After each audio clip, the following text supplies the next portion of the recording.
Kidlat News Updates. Mga balita ngayon, dalawang security guard ng BIR sa Zamboanga, Sibugay patay sa pamamari. Cebu Province isinailalim sa state of calamity bunsod ng Bagyong Tino. 100 million pesos na halaga ng luxury cars ng Diskaya ipapasubasta ng Bureau of Customs. Ako po si Cesar Soriano para ihatid ang mga nangunang balita sa buong kapuluan.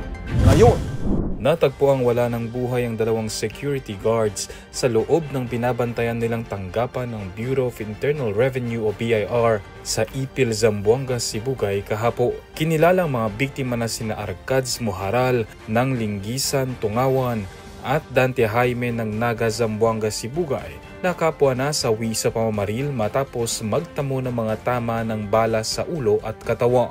Ayon sa pulisya, tinangay ng mga suspect ang hard drive ng CCTV dahilan upang hindi agad makakuha ang video ng insidente. Patuloy ang investigasyon ng mga otoridad upang alamin kung targeted killing ito o may kaugnayan sa trabaho ng mga biktima bilang mga gwardya ng nasabing opisina.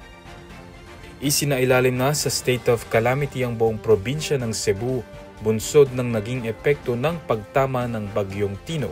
Ayon kay Cebu Governor Pam Bariccuatro, sa bisa ng Executive Order No. 68, inirekomenda ang deklarasyon upang magamit sa rescue, relief, and recovery efforts ang calamity funds at makontrol ang presyo ng mga pangunahing bilihi. Bagamat inasahan ang pagtama ng bagyo sa probinsya, ikinagulat ng mga residente ang dami ng tubig ulang dala ni Tino na umabot sa 183 mm, higit na mas mataas sa 131 mm monthly average ayon sa Pag-asa. Dahil dito ay nalubog sa baha ang maraming lugar sa Cebu na puminsala sa maraming ari-arian, kabilang ang daan-daang kabahayan at mga sasakyan.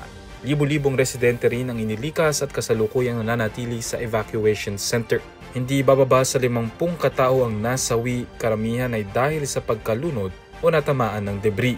Samantala, nananawagan si Cebu City Mayor Nestor Archival ng tulong gaya ng heavy equipment at volunteers upang mapabilis ang isinasagawang clearing operations sa lungsod.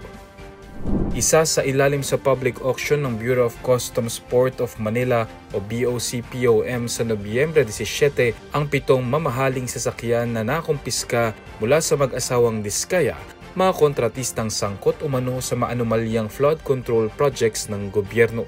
Kabilang sa mga sasakyan ang Rolls-Royce Cullinan 2023, Bentley Bentayga 2022, Mercedes-Benz G63 AMG 2022, Toyota Sequoia 2023, Toyota Tundra 2022, Lincoln Navigator L 2021 at Mercedes G500 Brabus 2019. Gaganapin ang bidding sa BOC Ocom Building, Port Area, Manila alas 10 ng umaga habang bukas ang public viewing sa November 10 to 12.